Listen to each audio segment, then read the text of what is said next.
నమస్తే, welcome to Vishnu talks. నేను విష్ణు. ప్రస్తుతం నాతో పాటు రియల్ ఎస్టేట్ రంగంలో దాదాపు 10 సంవత్సరాల సుదీర్ఘ అనుభవం కలిగి రియల్ ఎస్టేట్ రంగంలో కొన్ని వేల మందికి రియల్ ఎస్టేట్ రంగం పట్ల ట్రైనింగ్ ఇచ్చి, అదేవిధంగా కొన్ని వందలాది మందిని రియల్ ఎస్టేట్ రంగంలో నాయకులుగా మలచిన వ్యక్తి ఆధురి గ్రూప్ డైరెక్టర్ ఆర్యన్ గారు ఉన్నారు. సో సార్తో మాట్లాడదాం. ఆర్యన్ గారు నమస్తే సార్.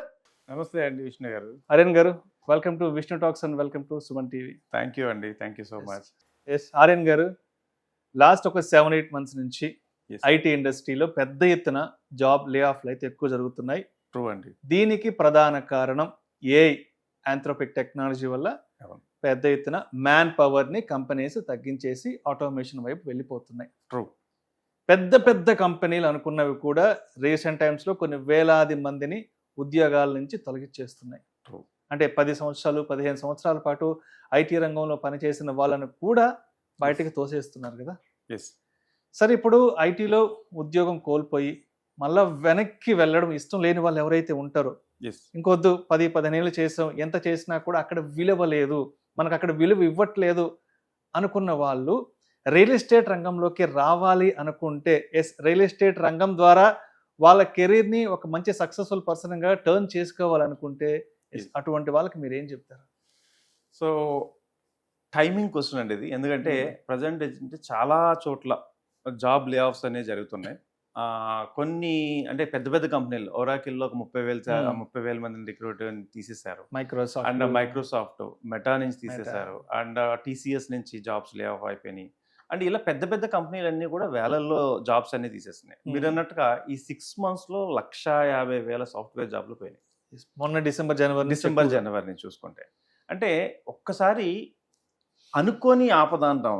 అనుకోని ఆపదలో ఒక అంటే 1,00,000, 2,00,000, 3,00,000 ప్యాకేజెస్ వెళ్ళి, ఓకే వీళ్ళ లగ్జరీ స్టైల్కి ఒక బేసిక్ అయిపోయారు. అంటే మంచి గేటెడ్ కమ్యూనిటీలో ఉంటారు, at the same time cars ఉంటాయి, అండ్ లగ్జరీ లైఫ్ ఉంటుంది. అట్ ది సేమ్ టైం కష్టపడటం కూడా అలానే కష్టపడతారు. వాళ్ళు 12 నుంచి 14 గంటలు నిద్ర లేకుండా కష్టపడతారు. వన్స్ ఒక 5 day ఒక హెచ్ఆర్ వచ్చి సారీ రేపటి నుంచి రావక్కర్లేదు అంటే ఫస్ట్ ఈయన జీర్ణించుకోవడం కష్టం, ఫ్యామిలీకి చెప్పడం రెండో బాధ. అది ఇవన్నీ పక్కన పెడుతుంటే బ్యాంక్ ఈఎంఐలు, అది ఎలాంటిది అంటే ప్యాథటిక్ సిచ్యువేషన్ అండి. సార్, ఇప్పుడు ఒక 15-20 ఏళ్ళ నుంచి ఐటీ ఇండస్ట్రీలో ఉన్న వారికి ఎంత ఫైనాన్షియల్ కమిట్మెంట్స్ ఉంటాయి? చాలా కమిట్మెంట్స్ ఉంటాయి.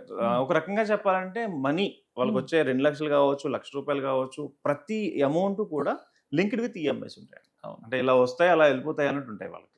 సో ఇలాంటి పొజిషన్లో కంపెనీలు వాళ్ళ సెల్ఫిష్ రకం అనుకోవచ్చు, లేకపోతే అప్గ్రేడ్ అనుకోవచ్చు, అట్లా కొన్ని లే ఆఫ్లు అయితే జరిగాయి.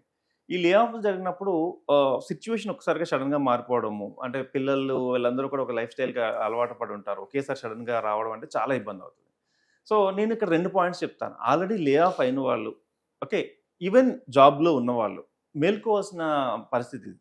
ఎందుకంటే అంటే జాబ్లో ఉన్న వాళ్ళు కూడా ఈరోజు రేపు ఏమన్నా మళ్ళీ అయితే కూడా వాళ్ళు కూడా రెడీ అవ్వాల్సి ఉంటుంది. సో ఇలాంటి టైంలో ఆల్టర్నేట్ ఇన్కమ్ అనేది చాలా ఇంపార్టెంట్ అండి. Second income source is always important in this time. ఇప్పుడు మనం ఎలాంటి సిచ్యువేషన్లో ఉన్నామంటే మన దగ్గర వచ్చే ఒక ఇన్కమ్ సోర్స్తో బ్రతికే టైం కాదు ఇది. ఎందుకంటే రేట్లు పెరిగిపోయినాయి, ఎక్కడ చూసినా లైఫ్ స్టైల్ ఎక్స్పెన్సెస్ పెరిగిపోయినాయి. ఇదివరకు ఇప్పటికీ చూసుకుంటే మీకు ప్రతి దాంట్లోనూ కూడా ప్రతి లైఫ్ స్టైల్ దాంట్లో కూడా చాలా ఎక్కువ అయిపోయినాయి. ఒకప్పుడు మన పేరెంట్స్ టైంలో ఒక 10,000, 20,000 ఉంటే అద్భుతంగా లైఫ్ స్టైల్ లీడ్ చేసి ఇంకా సేవింగ్ చేసుకునేవాళ్ళు. ఇప్పుడు సేవింగ్ అనే మాటలు రావట్లేదు. సో ఈఎంఐలు, పర్సనల్ లోన్స్ ఇవన్నీ అయిపోతున్నాయి. సో నేనేమంటున్నానంటే ఇలా లే ఆఫ్ ఎవరైతే అయిపోయారో వాళ్ళు ఏమి 100% దిస్ ఈజ్ అన్ ఆపర్చునిటీ కింద తీసుకోవాలి. ఎందుకు ఆపర్చునిటీ కింద తీసుకోవాలి అంటే చాలా మంది సాఫ్ట్వేర్ ఇంజనీర్లు బిజినెస్ చేయాలనుకుంటారు. చాలా మందిని చూశాను నేను, వాళ్ళు ఏదో రకమైన బిజినెస్ ట్రై చేసి ఫెయిల్ అయ్యి లేదా ట్రై చేసి వదిలేసి చాలా మందిని చూశాను. ఎందుకంటే ఫ్రెండ్స్ కూడా ఉన్నారు నాకు. ఇలాంటి వాళ్ళకి ఒక బిజినెస్ ఆపర్చునిటీ అని అనుకోవాలన్నమాట రియల్ ఎస్టేట్ అనేది. ఏ బిజినెస్ స్టార్ట్ చేయాలన్నా ఇన్వెస్ట్మెంట్ కావాలి, బట్ రియల్ ఎస్టేట్ స్టార్ట్ చేయడానికి ఇన్వెస్ట్మెంట్ జీరో అండి. జీరో ఇన్వెస్ట్మెంట్తో స్టార్ట్ చేసి లక్షల్లో సంపాదించే ఏదైనా బిజినెస్ ఉంది అంటే that is real estate. So ఇది చెప్పగానే చాలా మందికి కామెంట్స్ కానీ ఇవన్నీ కూడా అనుకుంటారు, సో జీరోతో స్టార్ట్ చేయొచ్చు అంట, లక్షల్లో సంపాదించవచ్చు అంట. అంటే ఒకప్పుడు నేను కూడా అలానే అనుకున్నా, ఇలా చేయొచ్చు అని. But here there is an opportunity అండి. లక్షలు కాదు, కోట్లలో సంపాదించుకునే ఆప్షన్ ఉంది. బట్ దీనికి ఒక డెడికేషన్ ఒకటి కావాలి. నేనేమంటానంటే సాఫ్ట్వేర్ దాంట్లో 12 గంటలు కష్టపడే కష్టంలో ఆఫ్ టైం అంటే ఒక 5-6 గంటలు కష్టపడినా కూడా దానికంటే ఎక్కువ సంపాదించవచ్చు ఇక్కడ. ఇక్కడ దీనికి కావాల్సింది ఏంటి అంటే సాఫ్ట్వేర్ జాబ్లో ఉన్న స్కిల్సే ఇక్కడ కూడా ఇంపార్టెంట్. అంటే అక్కడ టీమ్ లీడ్ అంటే ఏం చేస్తారు, 10 మంది టీంని మనం మేనేజ్ చేయాలి. ఇక్కడ కూడా అదే ఉంటుంది. అక్కడ కస్టమర్ ఎవరైతే ఉంటారో అదర్ కంట్రీ కస్టమర్కి వీళ్ళు ఎక్స్ప్లెయిన్ చేస్తారు యాజ్ వీళ్ళ ప్రోడక్ట్ గురించి. ఇక్కడ కూడా అదే ఉంటుంది. సో ఎవ్రీథింగ్ ఈజ్ సేమ్ అండి. బిజినెస్లో అక్కడ రూల్ ఏముంటుంది, ఇక్కడ రూల్ కూడా అదే ఉంటుంది. బట్ ఇక్కడ కావాల్సింది ఏంటంటే ఒక 1 స్టెప్ తీసుకునే ధైర్యం కావాలి. సో ఎవరైతే ఒక స్టెప్ తీసుకుని ఒక 6 నెలల పాటు దీంట్లో డెడికేటెడ్గా ఉండగలిగితే, మీరు ఇందాక అడిగారు కదా, దీంట్లో సక్సెస్ అనేది 100% కన్ఫర్మ్ అవుతుంది. కానీ 1 నెల 2 నెలలు చూసి ఇది మనకు వర్కౌట్ అవ్వట్లేదని ఎవరైతే వెళ్ళిపోతారో వాళ్ళకి ఇది ఎప్పటికీ కూడా అర్థం కాని స్టోరీ లాగే ఉంటుంది. సో నా ఒపీనియన్ ఏంటంటే ఎవరైనా లే ఆఫ్ అయిపోయినా ఏదైనా కూడా this is the right time to enter in to the real estate and అని నేను చెప్తాను. రైట్. సో ఆర్యన్ గారు, ఇప్పుడు రియల్ ఎస్టేట్ అనగానే మనకి ఎక్కువగా కనిపించేది ఎక్కువ జెంట్స్ ఎక్కువ ఉంటారు, మగాళ్ళు ఎక్కువ రియల్ ఎస్టేట్ ఫీల్డ్లో ఉంటారు. జెంట్స్కి అయితేనే కొంచెం ఇదంతా కొంచెం ఫీల్డ్లో తిరిగే వ్యవహారం, ప్రతిరోజు ఎంతమందో డీల్ చేయాలి, ఎక్కడెక్కడికో ట్రావెల్ చేయాలి, చాలా మందితో మాట్లాడాలి. అంటే రియల్ ఎస్టేట్ అనగానే ఎక్కువగా మగవాళ్ళు ఈ రంగంలో ఉంటారు, మగవాళ్ళే సక్సెస్ అవుతారు అనేది అందరం చూస్తున్నాం. Yes, correct. బట్ ఒక విమెన్ రియల్ ఎస్టేట్లో ఒక ఆపర్చునిటీ తీసుకోవాలి, ఒక విమెన్ రియల్ ఎస్టేట్ రంగంలో రాణించాలి అంటే ఉమెన్ పార్టిసిపేషన్ ఏ విధంగా ఉండాలి ఇక్కడ? గుడ్ క్వశ్చన్ అండి. ఇప్పుడు ఈ రియల్ ఎస్టేట్కి గతానికి ఇప్పటికి కంపారిజన్ చెప్తాను. ఒకప్పుడు రియల్ ఎస్టేట్ అనేది మాస్ మార్కెట్. ఒక దాన్ని ఏమంటారు, నోట్లో ఒక పాన్ వేసుకొని వైట్ షర్ట్ వేసుకొని ఇట్లా చేసేవాళ్ళు. ఇప్పుడు రియల్లీ ఫుల్గా కార్పొరేట్ అయిపోయింది. కార్పొరేట్ అయిపోవడం వల్ల అడ్వాంటేజ్ ఏంటి అంటే పెద్దగా చేంజెస్ ఉండట్లేదు. మీకు ఇదివరకు కంపేర్ చేసుకుంటే ఇప్పుడు మా దగ్గర ఉన్న చాలా మంది టక్ చేసుకుని చక్కగా సూట్ వేసుకుని సైట్కి వెళ్తా ఉంటారు. ఎంత ఎండలో ఉన్న జరిగినా సూట్తోనే ఉంటారు. సో ఇదేంటంటే కార్పొరేట్ స్టైల్ అవ్వడం వల్ల లేడీస్ కూడా ఆపర్చునిటీస్ పెరిగినాయి. ఫర్ ఎగ్జాంపుల్ నా టీంలోనే చూసుకుంటే ఒక జెంట్స్ లేడీస్ని కంపేర్ చేస్తే నా దగ్గర TCS, ఒరాకిల్ అండ్ జెన్పెక్ అండ్ చాలా కంపెనీలు నాకు తెలిసి ఇంచుమించు ఒక టాప్ 10-15 కంపెనీస్లో ఉన్న వాళ్ళందరూ కూడా మా దగ్గర సక్సెస్ అయ్యారు. ఎలా అంటే వాళ్ళ వర్క్ వాళ్ళు చేసుకుంటూ పార్ట్ టైం మా దగ్గర చేసుకుంటారు. బిలీవ్ మీ అన్నట్టు వాళ్ళకి అక్కడ వచ్చే శాలరీ కంటే మా దగ్గర ఎక్కువ ఉంటుంది. సమ్ టైమ్స్ పార్ట్ టైంలో 3 to 4 lakhs సంపాదించిన వాళ్ళు కూడా మా దగ్గర ఉన్నారు, మంచి కంపెనీస్లో వర్క్ చేసుకుంటూ కూడా. ఇక లేడీస్ విషయానికి వస్తే మీరు అన్నారు కదా, చాలా రోజుల వరకు ఉన్న ఇది ఏదైతే ఉందో కార్పొరేట్ రియల్ ఎస్టేట్ అనేది దీన్ని తిరగరాసింది. మా దాంట్లో 40% లేడీస్ ఉంటారండి. వాళ్ళందరూ కూడా చక్కగా, మీరు బిలీవ్ మీ అన్నట్టు వాళ్ళందరూ కూడా హౌస్ వైఫ్స్, పిల్లల్ని స్కూల్కి పంపించిన తర్వాత మిగతా టైం మా దగ్గరికి వచ్చి వర్క్ చేసుకుని అందులో కూడా లక్షల్లో సంపాదించే లేడీస్ చాలా మంది ఉన్నారు. ఫర్ ఎగ్జాంపుల్ ఒక 2-3 మీకు అంటే సక్సెస్ స్టోరీస్ చెప్తాను. ఒకసారి నా దగ్గరికి ఒక పర్సన్ వచ్చి పిల్లలు ఎడ్యుకేషన్కి డబ్బులు సరిపోవట్లేదండి, వాళ్ళని మంచి స్కూల్లోనే జాయిన్ చేస్తారు, బట్ ఫీజెస్ మీకు తెలిసిందే కదా, ఇప్పుడు హై ఫీజెస్ ఉన్నాయి, సరిపోవట్లేదు, కానీ పిల్లల్ని బాగా చదివించాలనుకుంటున్నాను అండ్ ఉన్న దాంతోనే మేనేజ్ చేసుకుని ఇంకా నెక్స్ట్ లెవెల్లో పిల్లల్ని చూడాలనుకుంటున్నాను. మా దగ్గరికి వచ్చారు. నాకు బాగా అనిపించింది. చేయగలరా అంటే, పిల్లల్ని స్కూల్కి పంపించిన తర్వాత మీ దగ్గరికి వచ్చి నేను నేర్చుకుంటాను అన్నారు. అట్లానే నేర్చుకున్నారు.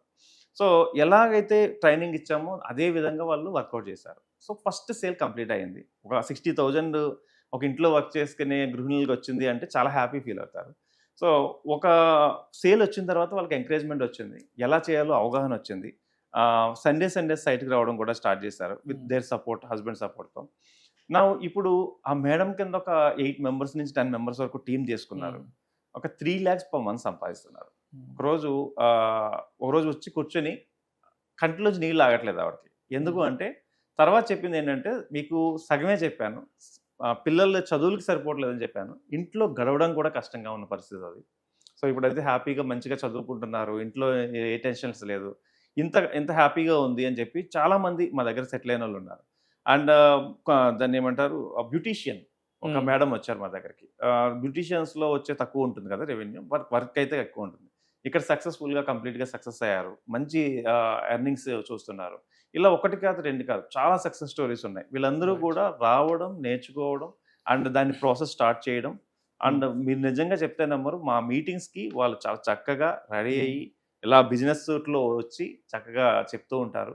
వాళ్ళ పిల్లల్ని కూడా తీసుకొచ్చి పరిచయం చేస్తూ ఉంటారు. వెరీ హ్యాపీ అండి ఈ విషయంలో. ఏంటంటే కార్పొరేట్ రియల్ ఎస్టేట్ అనేది లేడీస్కి కూడా చాలా మంచి ఆపర్చునిటీస్. రైట్. సో మిమ్మల్ని అప్రోచ్ అవ్వాలి, Yes. మీ దగ్గర రియల్ ఎస్టేట్లో బాగా ట్రైనింగ్ తీసుకోవాలి, ఒక మంచి టీమ్ బిల్డింగ్ చేసుకొని రియల్ ఎస్టేట్లో సక్సెస్ అవ్వాలి అంటే మిమ్మల్ని ఎలా అప్రోచ్ అవ్వాలి, ఎలా కాంటాక్ట్ అవ్వాలి? సో ఎవరైనా ఫస్ట్ బర్నింగ్ ఉండి డబ్బులు Hmm. సంపాదించాలి, నెక్స్ట్ లెవెల్లోకి వెళ్ళాలి, ఫ్యామిలీని ఒక లెవెల్లో చూపించాలి అనుకున్న ఎవరైనా కూడా 100% మీరు వస్తే నేను నాకు తెలిసిన ప్రతి నాలెడ్జ్ని మీకు షేర్ చేసి ఎక్సలెంట్గా మిమ్మల్ని తయారు చేసేదానికి నేను రెడీగా ఉన్నాను. నన్ను కనుక మీరు కాంటాక్ట్ అవ్వాలంటే నా నెంబర్ వచ్చేసి 9391151121. ఈ నెంబర్కి కాల్ చేయండి. 100% ఒకవేళ లిఫ్ట్ చేయకపోయినా నేనే మీకు మళ్ళీ కాల్ చేస్తాను. సో ఇందులో ఎలా సక్సెస్ అవ్వాలి అనేది నా ఎక్స్పీరియన్స్, మోర్ దెన్ 10 years ఎక్స్పీరియన్స్ని మీతో షేర్ చేసుకుంటాను. 100% మిమ్మల్ని ఒక లీడర్గా చేసే వరకు నేను మీ చేయి పట్టుకునే ఉంటాను. Thank you sir, thank you so much. Thank you అండి, థ్యాంక్ యూ విష్ణు గారు.